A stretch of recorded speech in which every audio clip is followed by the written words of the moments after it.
everyone. Thank you so much for joining us today. My name is Karlyn. I use they, them pronouns, and I am the founder and CEO of the High Priestess Consulting Company, which is a consulting company that I founded that helps people return to themselves and their power through the use of fun, interactive trainings and workshops like the one that you are going to be participating in today.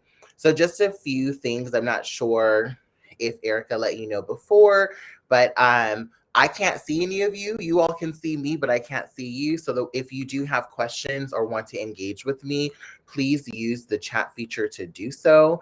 I will do my best to keep an eye out on the chat. If there's something that pops up that's really good, we as you saw there, we can bring the question up to the screen so then everyone will see it. This is the new format for me. This is my first time using it. So please be patient. We're going to do our best to get through this with one another. And I'm super excited to get started. Erica, if we can get those slides up, please. All right. So Anti-Blackness and You, how non-Black people perpetuate anti-Blackness. By me, like I said, I'm Karlyn, the founder and CEO of the High Priestess Consulting Company. So then I think okay. I think I'm gonna have to switch between the tabs. Nope, that's not the right one. Okay. So I do have some ground rules. They're gonna work a little differently just because we are not like one-to-one talking with one another. But I think that most of these things still do apply even in the format that we're currently in. So the first one is one diva, one mic. What that means is that we're gonna do our best not to talk over one another. Move up, move back, move to the side. So this one has to do with us keeping in mind the social privileges that we have within our identities. So if you are someone who has a lot of social privilege, I would challenge you to be mindful of the amount of space that you're taking up in the chat or even with like the questions that you're asking. If you're someone who has less social privilege and oftentimes isn't able to take up a lot of space, I would challenge you to maybe move up and take up a little bit more space in this conversation. And then move to the side is kind of the way that we hold our various identities, where we may be, for example, let's say like you're a white queer person. Your whiteness allows for you to take up space in a particular way, whereas your queerness as an identity doesn't. And the move to the side is kind of holding the tension between those two identities that are both privileged and marginalized. This is a challenge by choice space.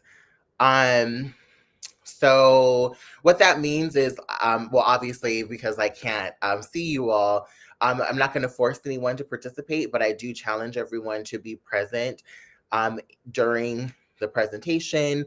Again, please ask questions in the chat if something is unclear to you, but like, I'm not going to force people to participate. You can participate as little or as much as you would like to, but you will get much more out of this if you are present and if you're challenging yourself.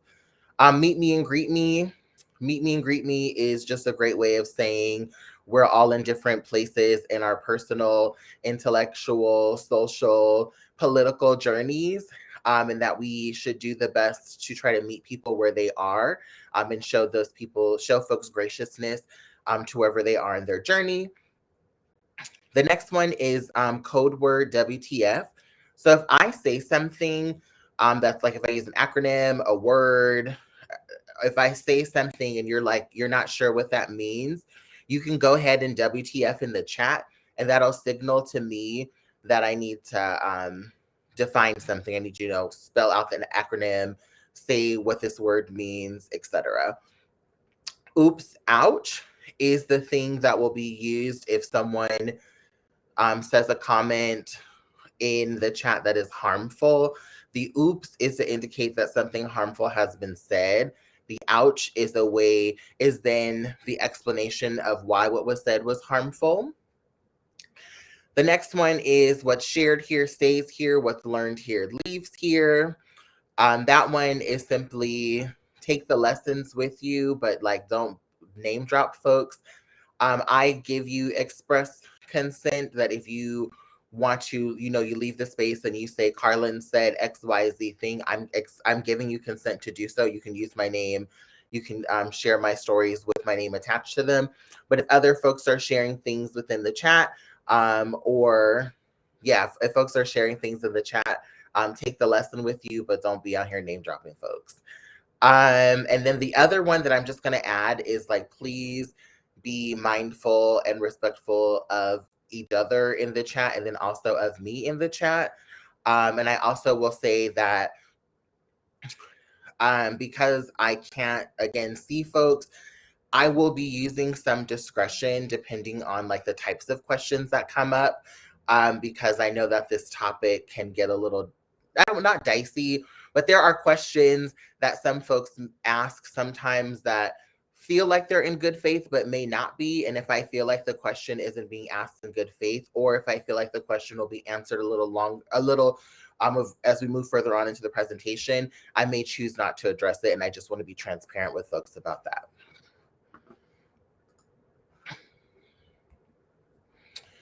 So we're going to do some terms and definitions. So the first thing that I want to do to like ground us kind of in what we're going to be talking about is I wrote a little excerpt to just kind of ground the conversation in something. So James Baldwin tells us that white people and the white community does not exist, and he's correct. Whiteness is a figment of some of our imaginations and many of our nightmares. Whiteness is constructed on denying the humanity of others and reserving it only for people who have been deemed white. In order to get us all to buy into the idea that white people are supreme, they also told us to believe that the least human, least superior beings of us all is the Negro. We bought into and continue to buy into this lie, just like we bought into the lie of the actual existence of whiteness. And that's something that I wrote. And the reason why I wrote this and the reason why I begin with this is for us to really understand how the construction of how white supremacy one functions, and how the identity that we, call white has been constructed in a binary, and that there are people who exist in between the black white binary, but that the confines, the container that construct and hold the tensions between like how this identity has been built upon is because there was an intentional opposite of whiteness, and that opposite has been and continues to be blackness.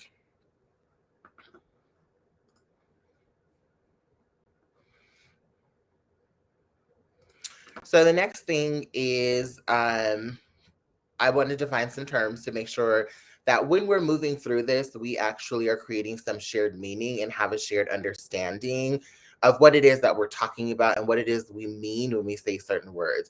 So this portion is gonna, like, if you have questions, please feel free to put them in the chat. If you're like, I don't necessarily agree with this definition, you can put that in the chat. We can go over, you can say, I don't agree and here's why, or say more about this. I'm a very like conversational facilitator, and so I really want for folks to utilize the chat function for us to be in conversation with one another. So the definition of white supremacy that I use is favoring, centering, and placing higher value to the ideas, feelings, thoughts, ideologies, cultures, beliefs, and practices of all things that are considered white through the use and institutionalization of anti-Blackness. There's also the process of replicating and reinforcing these ideas, often through the use of violence and or coercion. And so the part of this definition that I think is, there's lots of things about it that are important, but I feel like the piece that is like really important is, or there's two parts. One of them is focusing on the fact that white supremacy replicates itself and does so often through coercion and violence. And I think that this part is really important to understand when we're talking about understanding white supremacy as a system and not something that people are necessarily doing on purpose. A lot of times when we have conversations about like racism, specifically, or any other systems of oppression, but we're talking about racism and anti-blackness here in this discussion, is there sometimes folks get caught up in, well, I personally don't feel like I do this thing, or I consciously don't believe these things. And that may be true to what folks are saying, but white supremacy doesn't care about that, right? Because white supremacy is coercive and because it uses violence to coerce us into doing its bidding. That is the piece that I think is really important for us to understand, is that you may well believe that there is no hate in your heart, but you may also act in ways that you were coerced into because white supremacy demands it so. So when we're thinking about white supremacy as a system, as an institution, I really want for us to, again, to understand that it is not really based on our individual feelings, but that there is a bigger thing at play that is running in the background that uses violence and coercion as a way to get for us to participate in it, even sometimes unwillingly, right? The other piece um, that is about white supremacy that I also think is really important in this definition is talking about how white supremacy means favoring all of these things, centering all of these things that were made for and by white people, and the various ways that all of us then are, again, coerced into upholding these ideas, even if culturally, ideologically, individually, we don't believe those things, or we even see that those things aren't true or don't work. White supremacy is like, I don't care. Here are the ways that I'm going to force you into upholding these ideas. Do any folks have any questions or thoughts that they would like to share in the chat before we move on to the next definition?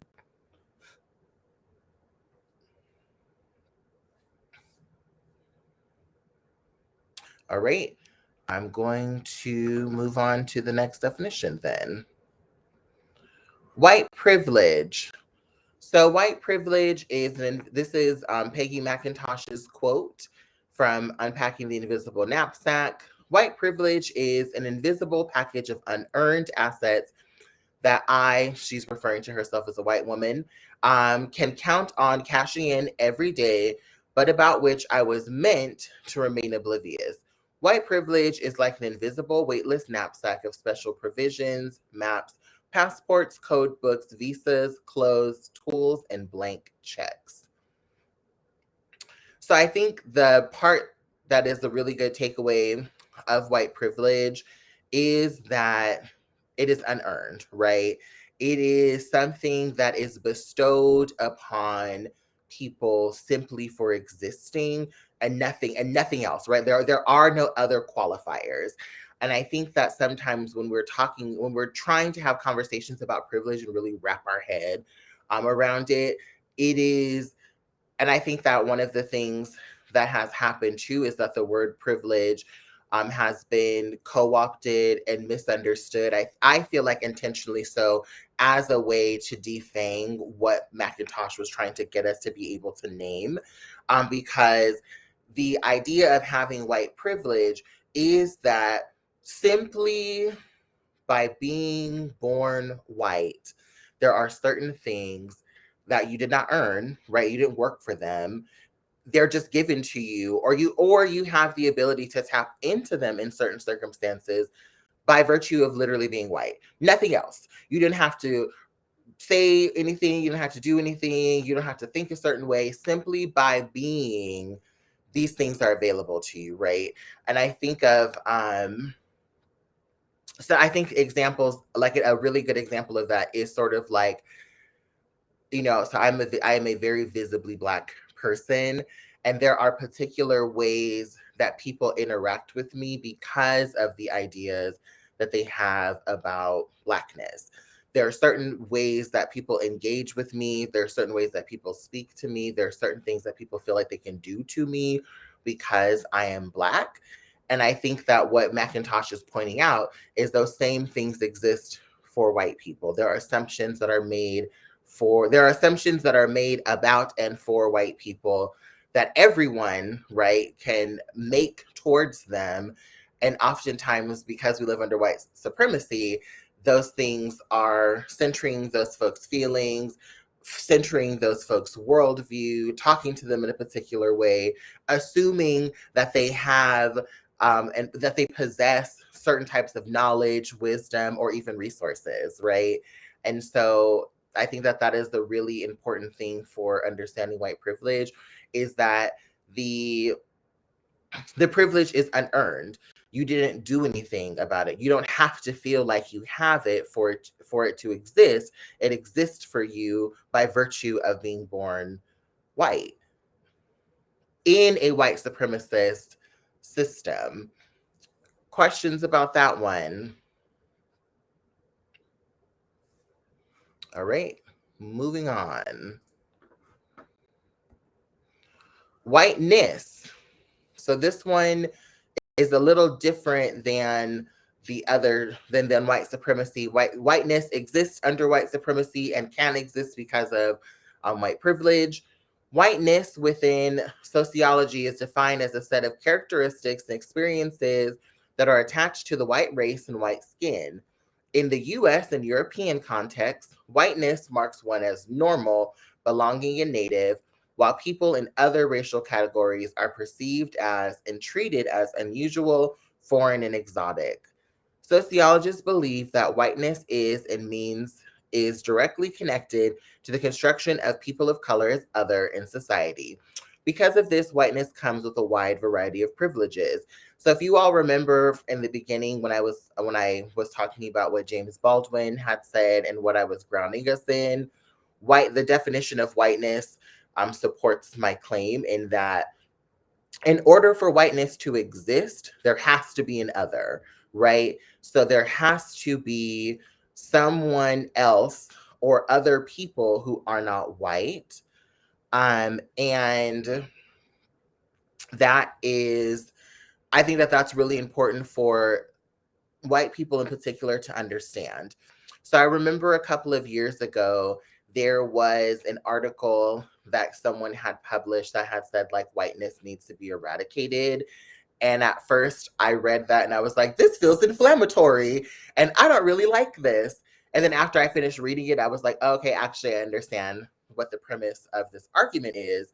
And in the sociological understanding of whiteness, too, would agree with the idea that whiteness as an identifier has to be abolished in order for us to have the type of racial equity that I think that we oftentimes are saying that we want to learn and mobilize and move towards, because whiteness as a construct, as an identity, has been predicated on there having to be non-white people. There has to be someone, something that isn't white. There has to be someone or something that has all of the connotations that whiteness does not, in order for white as an identity to exist.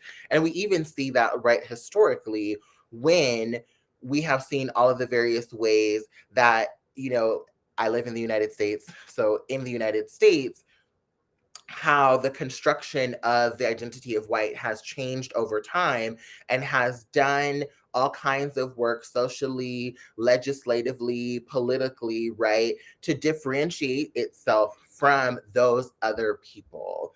And we continue to see those types of acts contemporarily, right? So that is why when this is talking about whiteness requires an other, we can think to all kinds of examples, right, in the United States' history that demonstrate how whiteness has done things to always say, this is what it means to be white, and this is what it doesn't mean to be white. And in order for us to be white, we have to stratify that this other thing over here isn't.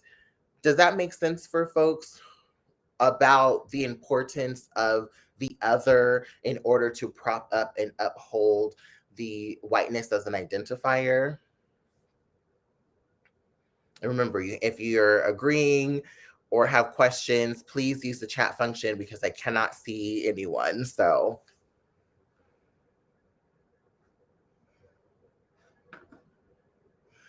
all right. We will move on then.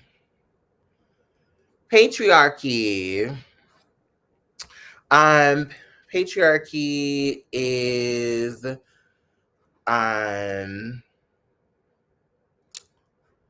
another patriarchy is so the way that I understand white supremacy, and I'm kind of we're going to build out how white supremacy as a structure is being held up.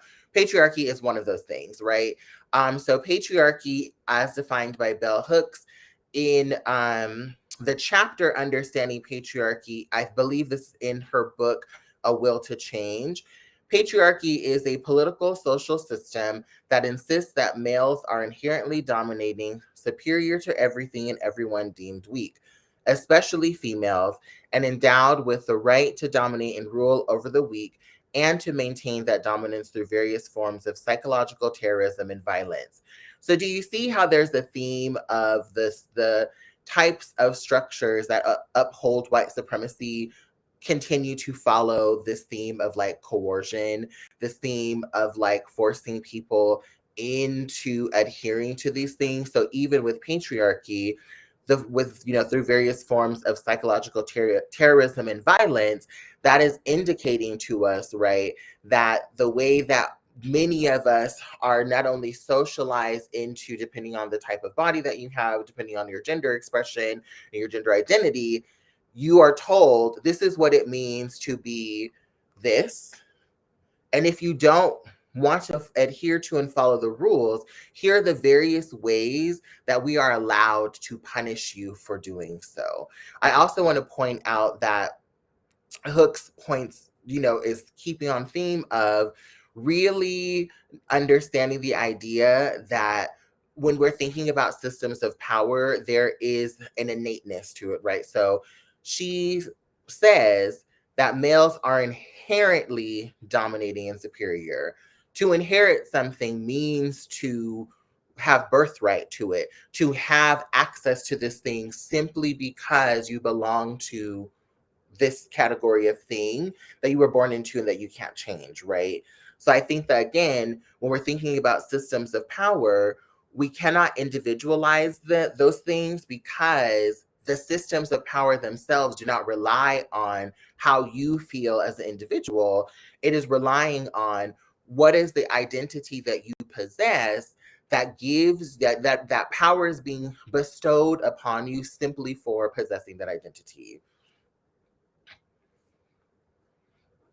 Patriarchy, I think, is also really important to place into this understanding of anti-Blackness and also of white supremacy, specifically in the context of the United States, because most of the actions that have been taken in the United States have been facilitated by white patriarchs, right? And oftentimes as ways to preserve the ideas, beliefs, needs, wants, desires of the same white patriarchs. This is not to say that this is not to say that BIPOC people, that's Black, Indigenous people of color, cannot participate in patriarchy. And Hooks even argues that patriarchy is not specifically a male problem. It is something that all of us participate in, regardless of our gender and regardless of our race. Um, I have some other I have some I agree to an extent. I think that there's a difference between participating in patriarchy because you benefit from it and participating in patriarchy because you literally understand that if you don't, the consequences of not doing so, especially as um, people who are not male identified and also people who are belong to like marginalized genders and sexualities, understand that not doing so is actually deadly and harmful. Questions about patriarchy?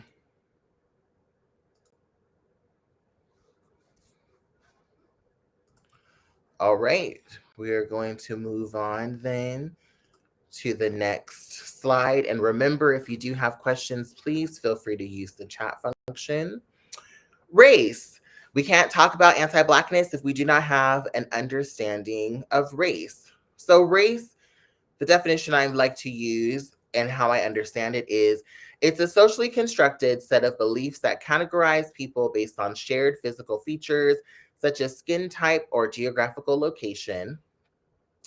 The shared skin type and geographical locations often possess connotations about the types of inherited, that's again born with, right? See how we're keeping up with this theme? Behavioral traits such as goodness, badness, civility, incivility, and how much humanity is present in people. So I think, again, really wanting to emphasize the inheritance piece, right? Um, so I want a couple of things. I want to say that yes, race is socially constructed, and also just because race is a social construct does not mean that it is absent of material consequences. So for example, as a Black person, right, being racialized as a Black person, even though the constructions and the connotations of what it means to be Black were created by us as people, as the figment of our imaginations that we're then playing out with one another, does not change the fact that there are material consequences for me being a Black person. There are literal ways that this idea manifests itself and impacts my ability to live in the material realm. And so I know that some folks, they get a little squeamish when people are talking about race being socially constructed, because folks then detach it from the material consequences that it has. Yes, race is something that we as people invented. And also, through that invention, we have also created characteristics, behaviors, and outcomes that we believe folks who belong to certain racial categories should have, right? So do folks understand that just because it's a social construct does not mean that like there are not material impacts of the construction of race? I'm just going to imagine that people are at home nodding their heads yes, because again, I can't see y'all.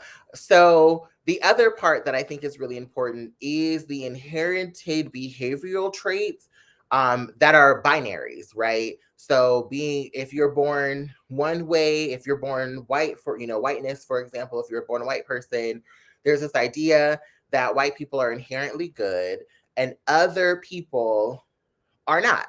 And that's not, and I'm not even being hyperbolic, right? Like we can literally look at history and see the various ways that in the United States, how that was something that was like legislated on, right? It was like these people that aren't white are literally immoral because they're not white.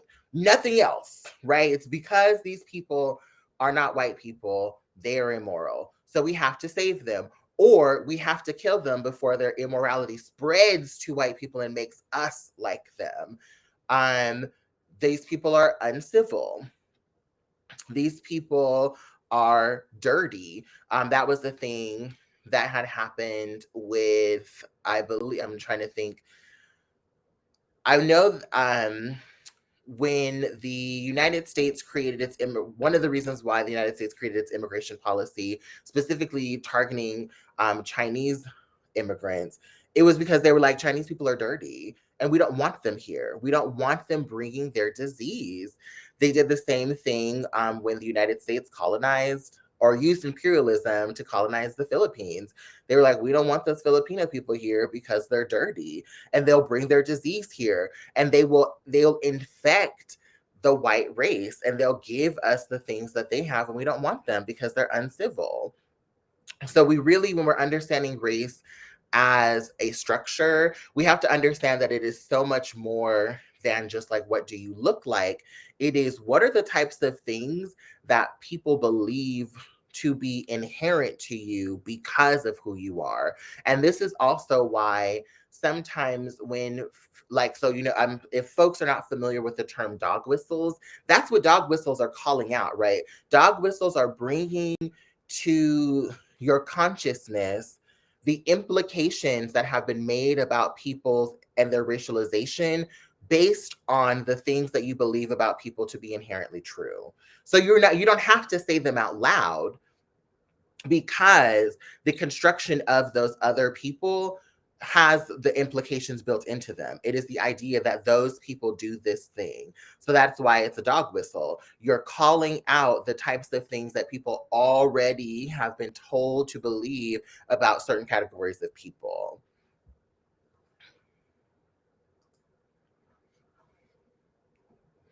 Racism. This is my favorite. This is one of my favorite definitions in this presentation, because I think that this really helps kind of shift and click things into place for folks. So, racism, the definition I like to use, and this definition is so important. If you walk away with nothing else, walk away with this crystal clear definition of racism. Racism is the system of beliefs that one's race is superior in all aspects than any other race. And the and is so important, having the socio-political power to institutionalize said beliefs.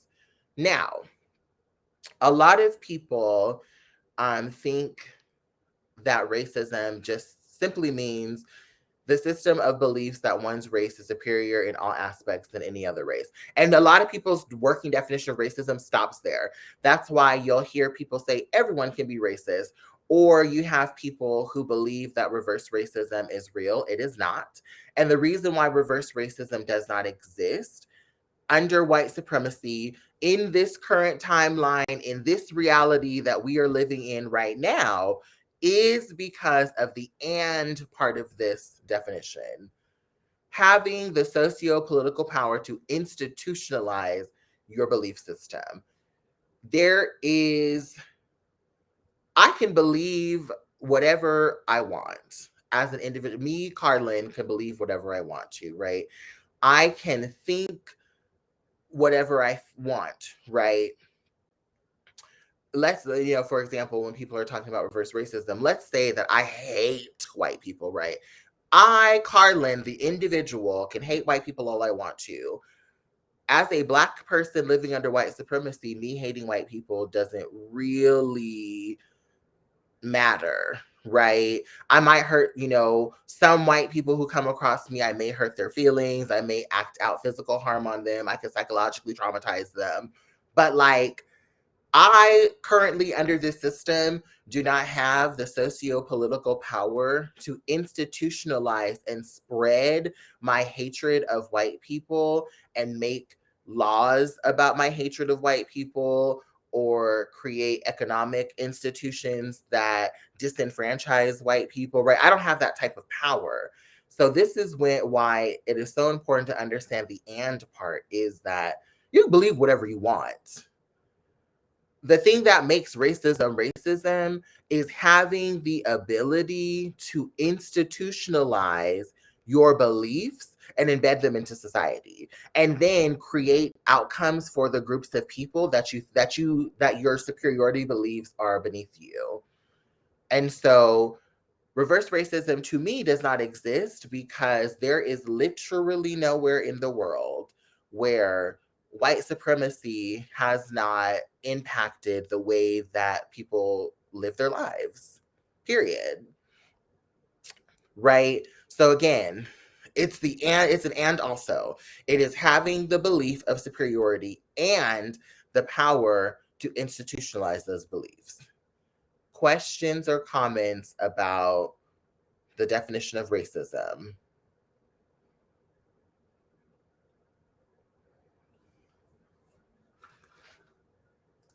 All right. If there are no questions, we're going to keep going on then. Microaggression.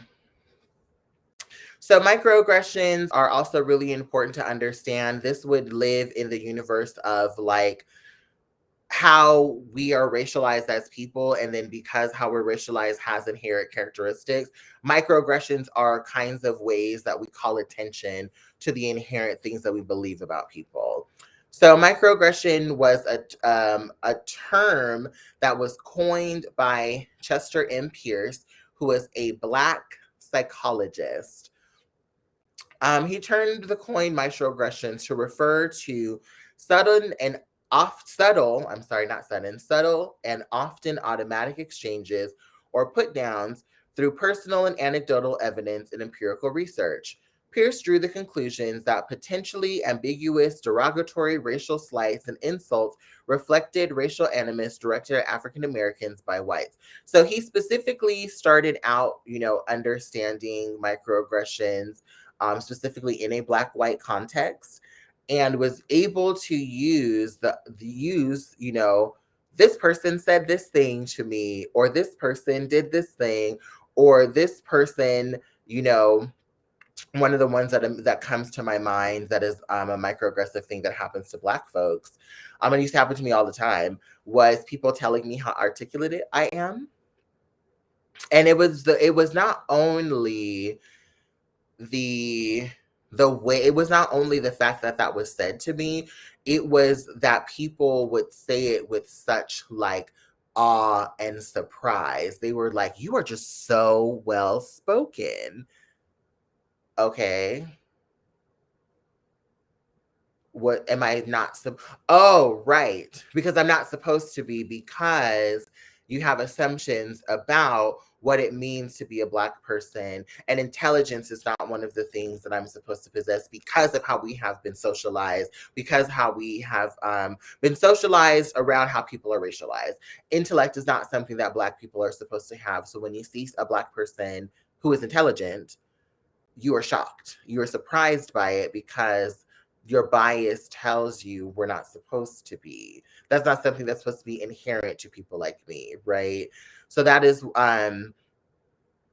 why it's important to understand that race has things that are baked into them, because that then helps us understand why microaggressions are so offensive. The other thing that I want to quickly address, I know that there are some folks who like to use the term macro in microaggressions. I'm not one of those people. I actually don't think that macro doesn't need to be said, because the purpose of the term microaggression is not supposed to say that the type of violence that the person's experiencing is small. It is talking about the instances in which the violence occurs are tiny. It can literally be someone saying, "You're so articulate," and that interaction is short, but the violence and the impact are not small, and also are not short, right? But the way in which the violence happens, the way in which the violence was facilitated, is small, and that's the micro part. It is talking about the interaction in which this thing happens.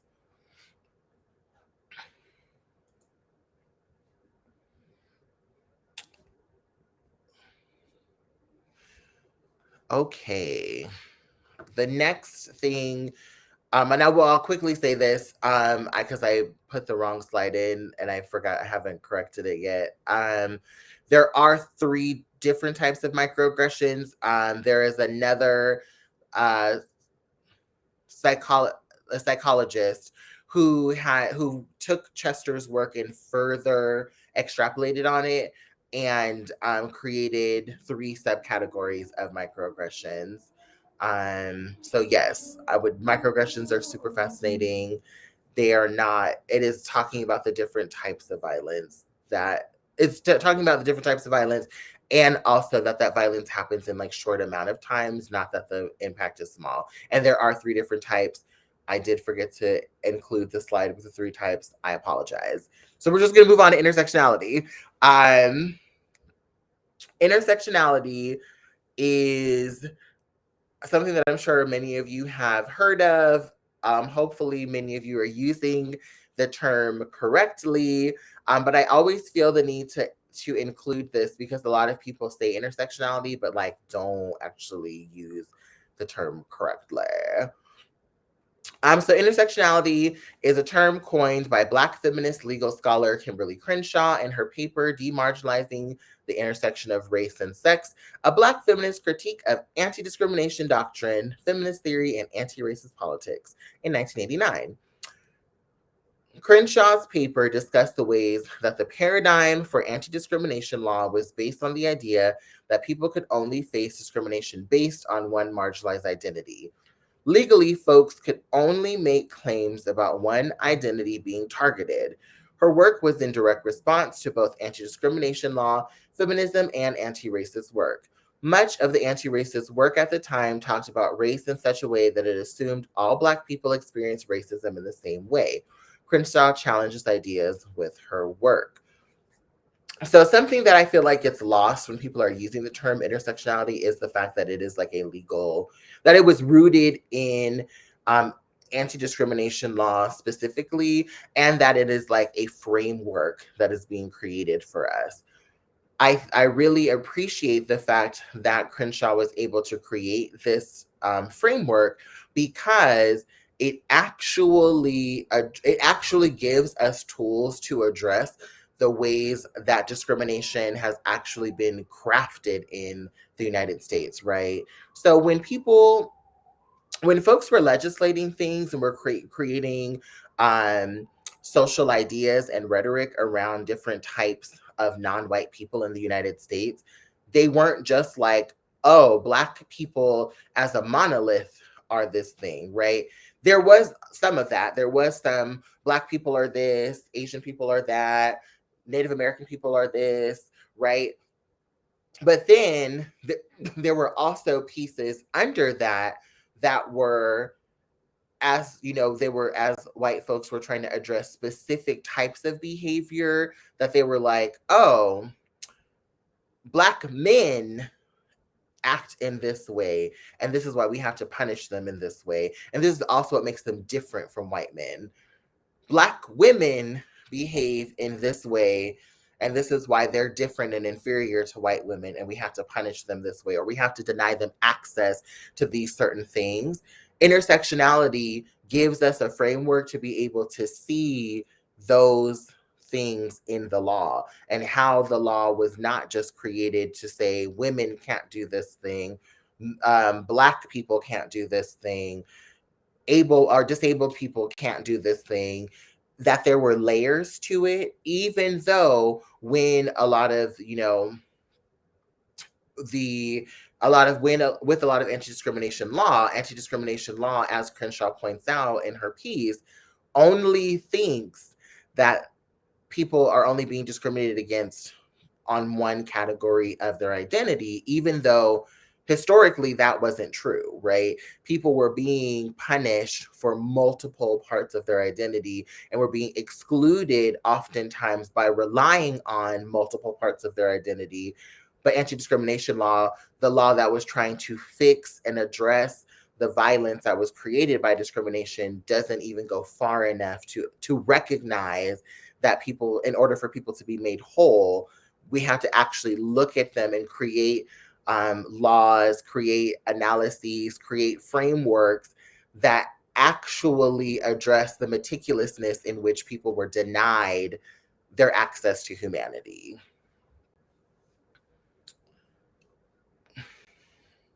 Questions about intersectionality?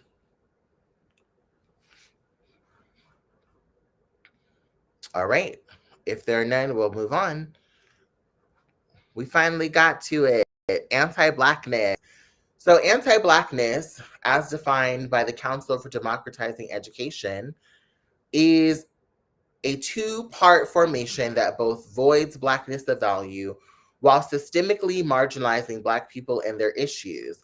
The first form of anti-Blackness is overt racism. Society also associates unpolitically correct comments with the overt nature of anti-Black racism.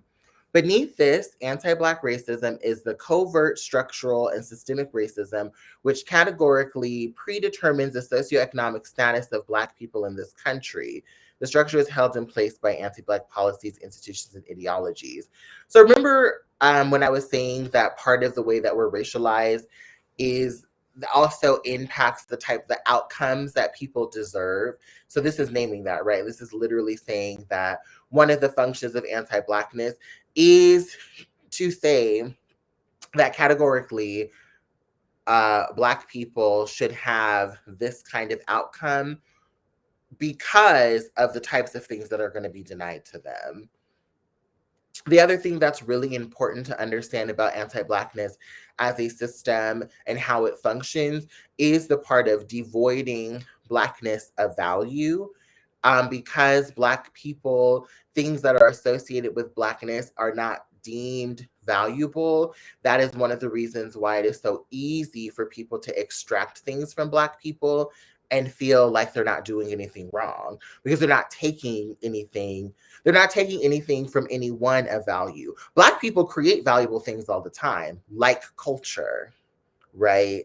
I think about all of the ways that Black culture has become very mainstream.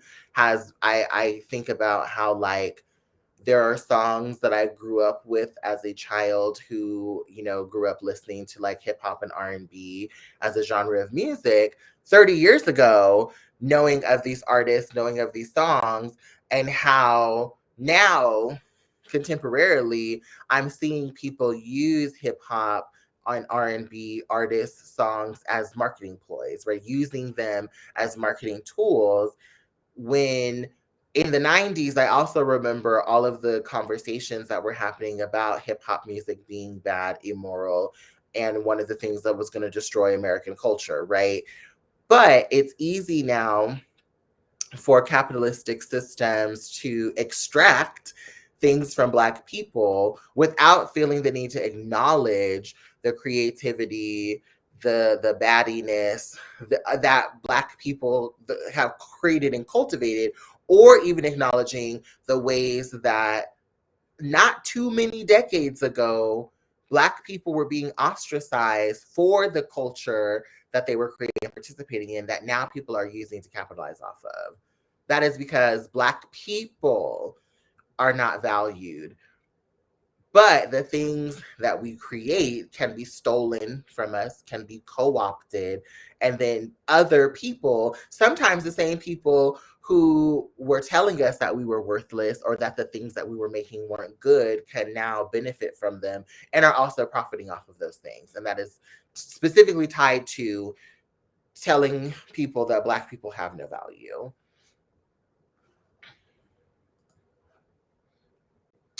The second form of anti-Blackness is the unethical disregard for anti-Black institutions and policies. This disregard is the product of class, race, and or gender privilege certain individuals experience due to anti-Black institutions and policies. This form of anti-Blackness is protected by the first form of overt racism.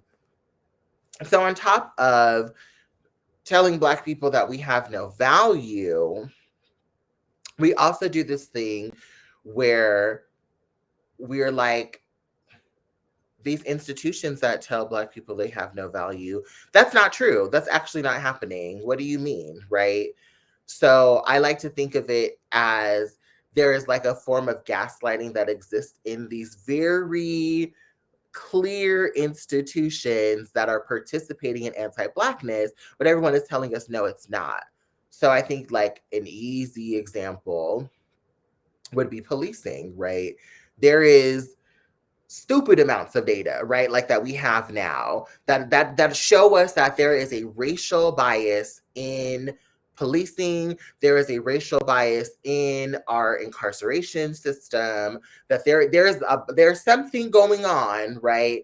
That is leaning towards the number of Black people being incarcerated being so high, even though Black people make up, I think we're like 13 or 14% of the population of the United States, but we just are disproportionately represented in being incarcerated. We're disproportionately being represented in people who are poor, with people who have illness, all of these things, right?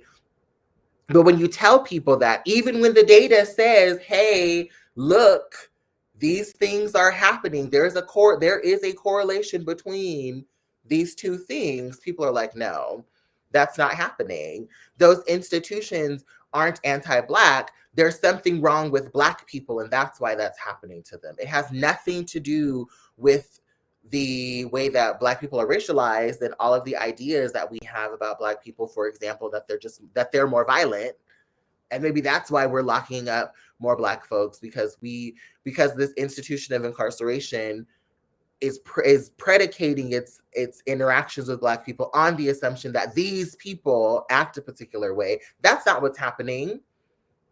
There's something wrong with those people. That's why they're overrepresented in these categories. So there is like a anti-Blackness relies on literally gaslighting Black people by telling us that the things that we know to be true are false, while also upholding these institutions that are purposefully sometimes targeting and or mistreating us, right? Questions or comments about anti-Blackness?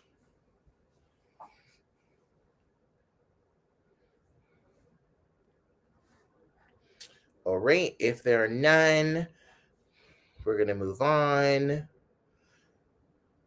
So, one of the things that I really wanted to talk about, specifically when I was at Netroots, because there were so many political organizations, it's the progressive space, was the ways that anti-Blackness shows up when people are creating political strategy, because I think that that's really important to discuss.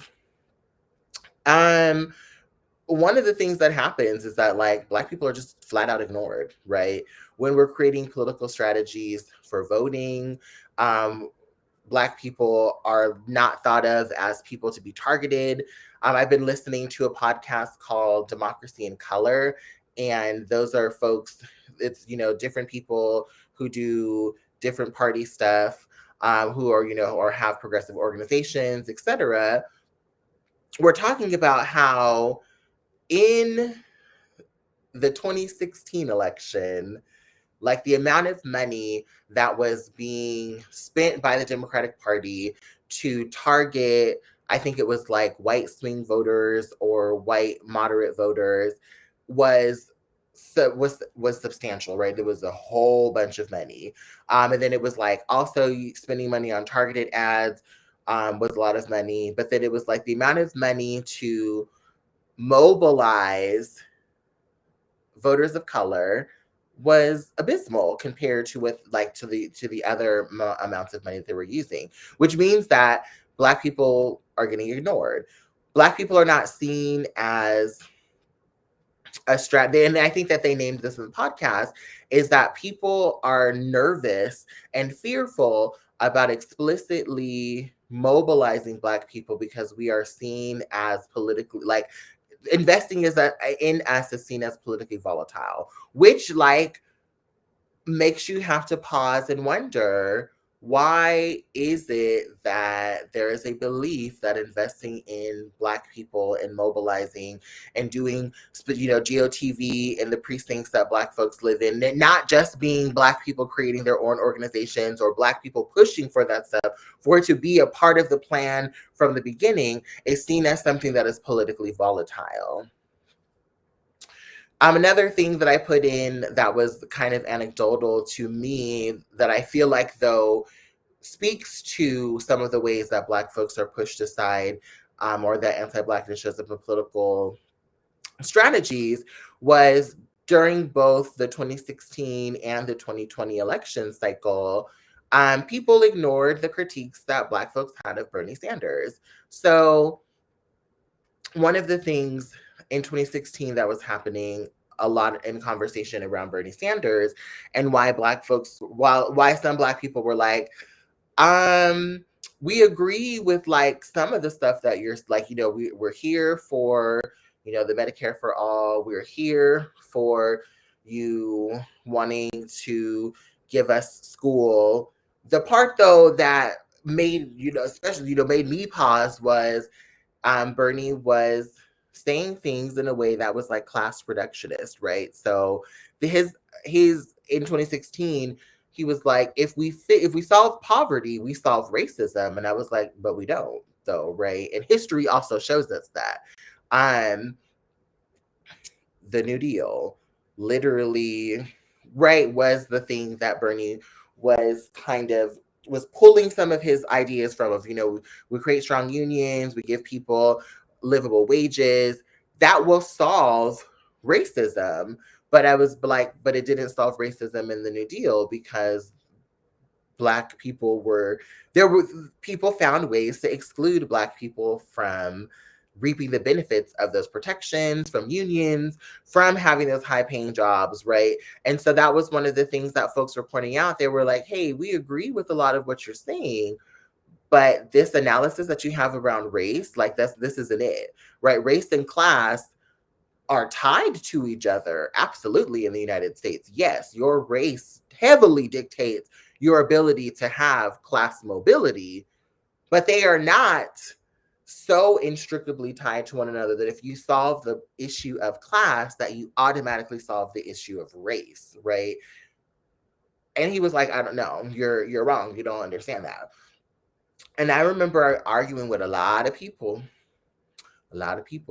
who kept saying things like, why don't you just fall in line? This is the candidate for you. You just don't understand what he's saying. Very paternalistic things. And it was like, this critique is valid, right? And this is, so I'm using Bernie Sanders as a specific example, but this happens with candidates all the time. I live in Arizona.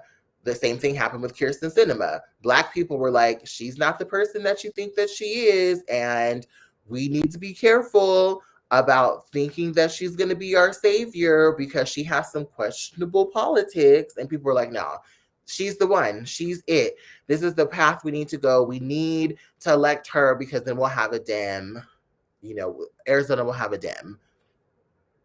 And look at where we are now, right? So ignoring the analysis that Black people have of things is another way that anti-Blackness is, pardon me, shows up, because there's this idea again that Black people, that we don't have any value, we have nothing to add, right? So why should we listen to what Black people have to say? Y'all aren't worth shit, so who cares what you think, right? And that is a problem because there's so much valuable analysis that Black people have. There's so many strategies that Black people have that could shift the way, if folks listen to Black people, we probably would not be in the situation that we currently are in our socio-political climate. Like, I'm gonna say that with my full chest, right? Because we are the ones experiencing so much of the violence from the divestments of this nation. We have like front row seats of what happens when you don't invest in people. So we're talking about things from experience. We're strategizing around things from experience. We have an understanding of the various ways that the United States has failed to uphold its promise of being a beacon of democracy, justice, and fairness, because we've been on the receiving end of not receiving justice, fairness, or democracy, right? So, yeah, these are some of the ways. One of the other things that happened was blaming the defund movement for the Democratic losses that happened in 2020. The defund movement did not cause that to happen. Black people did not make some of the folks lose their races. People have been very clear since 26. People were clear in 2016. People were clear in 2020 about what they wanted to see in candidates and about their frustration with the way that our current political system functions. Folks were not being shy about what they were feeling, how they were feeling disenfranchised, why they were feeling frustrated, and what they needed to see in order to feel moved to engage civically. And we ignored that, right? I mean, I didn't ignore it, but that was ignored by the powers that be. That has been largely ignored, I think, even in the discourse that's happening around, like, well, why aren't certain people voting? And like, why isn't, what does civic engagement look like? And how do people even feel about defund? The things, people are being ignored. Black people are being ignored. The fact that we went from a summer in 2020 and had a resurgence of the BLM movement to fast forward to 2022 to President Biden saying that no, the solution to this problem that y'all were marching about 2 summers ago And saying what you wanted us to actually invest money in was to give money to the thing that people said that they didn't want for you to give money to. How does that make sense? Make it make sense. The math isn't mathing. That is again a direct way that not that ignoring Black people as a political strategy is deployed. And then, right, we're in a midterm year. Folks are gonna now turn around and ask the Black people to support the Democratic Party after you have ignored the things that we have asked for, right? Doesn't make sense. Which leads me to number 4, actively ignoring the needs of Black folks when creating messaging, mobilization strategies, and choosing candidates. And choosing candidates sometimes that have anti-Black policies or stances. How are you going to ask for Black people to mobilize around someone who is unapologetically wanting to invest in police? Right? How are you going to ask Black people to support a candidate who is unapologetically a pro-choice candidate, which happened, right? That happened, I think, in 2018 during the midterm elections. I believe it was in Alabama. I think it was in Alabama. It may have been another race, but there was a pro-life Dem who was running, and folks were like, we need to support this person because we need Dems in the House and in the Senate. So, like, support this person. How? How are you going to ask folks who are on the margins to support someone who literally holds policy positions that will be detrimental to their lives? It's nonsensical. But it's not nonsensical if you understand that Black people, Blackness has no value. So it is easy to say we don't care about your needs while also asking and extracting our labor to mobilize our communities, right? To get these other people elected to power. And while also taking Black folks for granted and then chastising us when we say no, we don't want this thing, and then blaming us for bad strategy.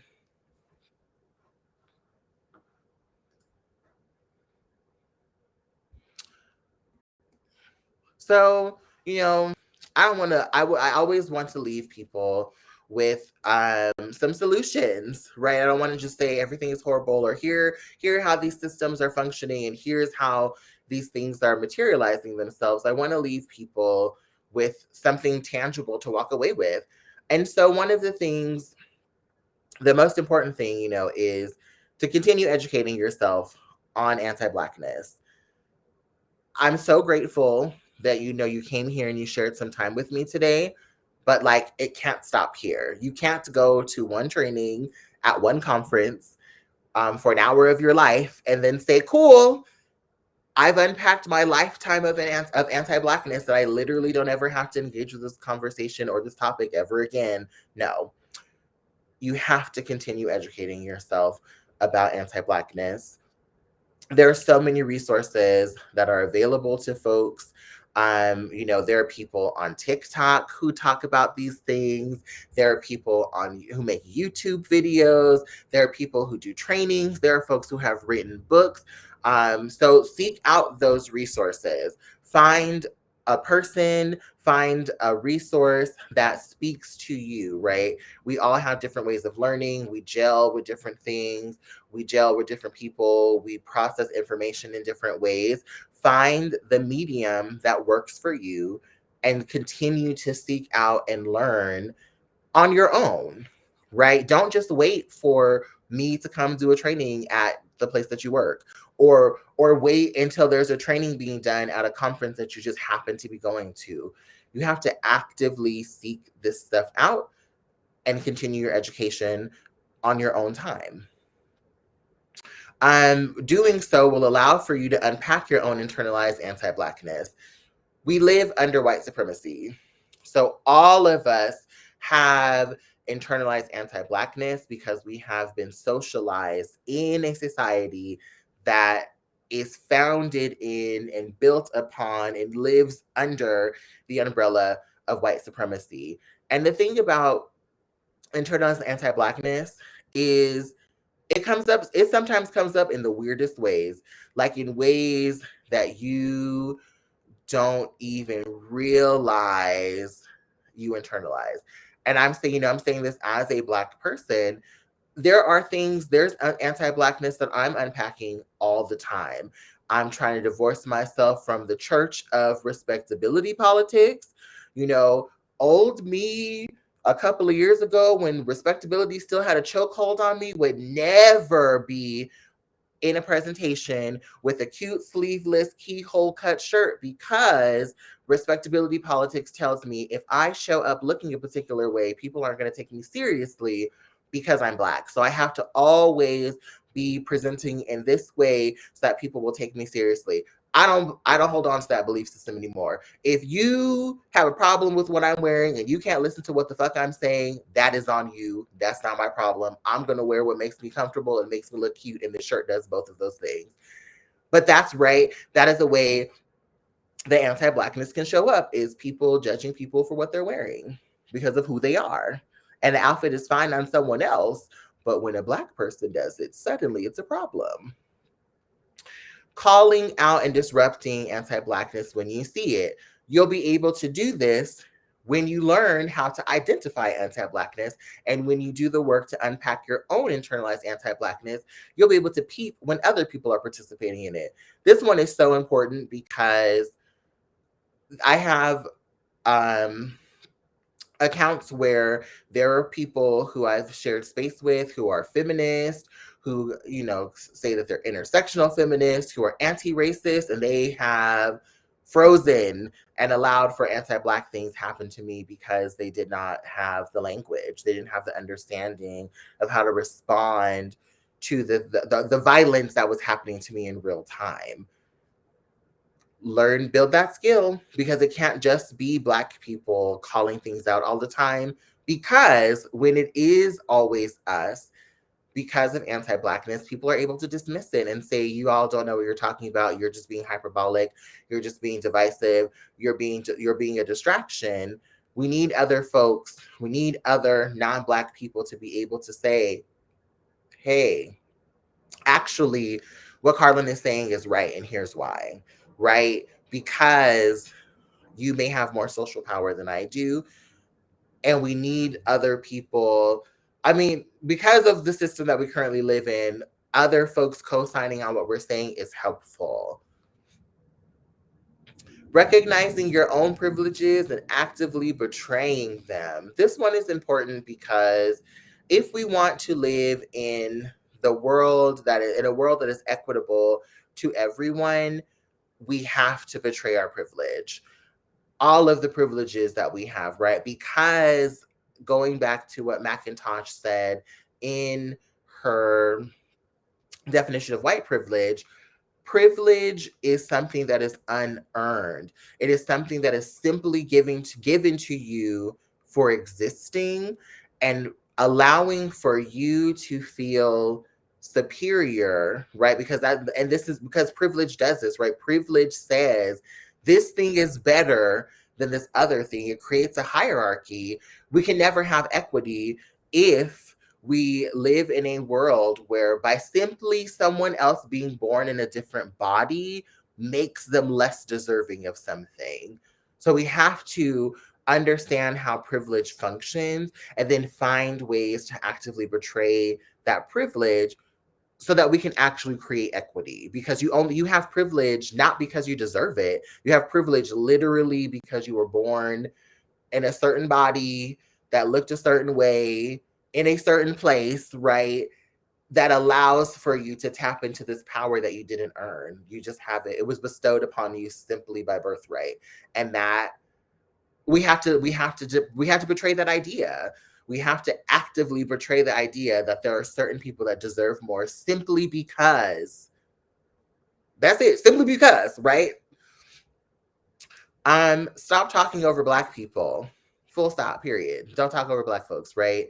Don't talk over Black people in your meeting spaces, in your organizing spaces. Don't talk over Black folks. And when we're having discourse about certain things that like you may not have the range for, this happens a lot where, and this is with a caveat, right? Don't just be listening to every fucking Black person that exists. there are some, like, there are Black people who participate in harmful rhetoric, who participate in anti-Black stuff. Like, use some discernment.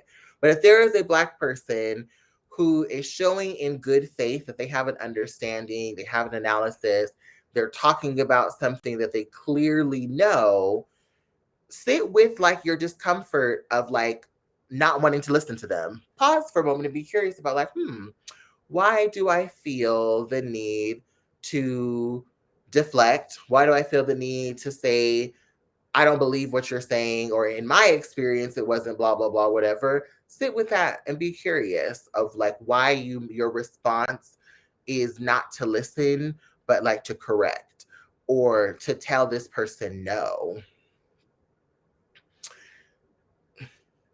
Listen to the expertise of Black people. We have gone over why this is important. Ensure that you're listening to, and when appropriate, centering the voices of Black people. Again, making sure you're using discernment, making sure that you are being, you have the, and also building the skill to be able to like to differentiate, like when is it appropriate to center a Black person or not. What's the difference between centering Black people and tokenizing them, right? Because those are not the same thing. A lot of Black folks are in organizations, in spaces, in the world, in relationships with people, are tokenized and not centered. And so building the skill to be able to understand the difference between those two things is also really important. And then the last one, give us money. Pay us for stuff, right? So pay us for workshops, pay us for our expertise, and pay us the same amount of money that you would pay somebody else too, right? So like, for example, I have a consulting company. I'm expensive, right? Because I have an analysis. I have put in the work. I have built my skill. I continue to build my skill and my knowledge. So I'm expensive because that is what I am worth. Pay Black folks what they're worth. Pay Black people for their labor. Don't try to get free stuff out of us, right? Especially, and then offer to pay us for the same thing that you would offer to pay other people. Because I have experienced this where folks will feel weird about paying me for something that they would never ask another person to do for free, right? So pay Black people, period. Pay us, give us money. Thank you all so much for, again, spending some time with me. If you want to contact me to hire me for a workshop, I am available. You can contact me at my email here. It's kbradley. That's KBRADLEY 1224 at gmail.com. If you want to follow me on Facebook, it's just my first and last name. If you want to follow me on Twitter, there's my Twitter. You want to follow me on Instagram and see my cute pictures that I post of me being a baddie, you're welcome to do so. I'm located in Tucson, Arizona, which is the traditional lands of the Tanaotam and Pasquayaki people. And then if you want to pay me, if you want to give me some coins for, this church sermon that I just delivered to you, you're more than welcome to do so. My Cash App and my Venmo are there. My Cash App is $KD Bradley 12. And then my Venmo is at Dantray. That's DAWNTRAY 1224. So thank you all again so much for hanging out. And like I said, if you want to hire me, please feel free to reach out. We can set up some time to chat.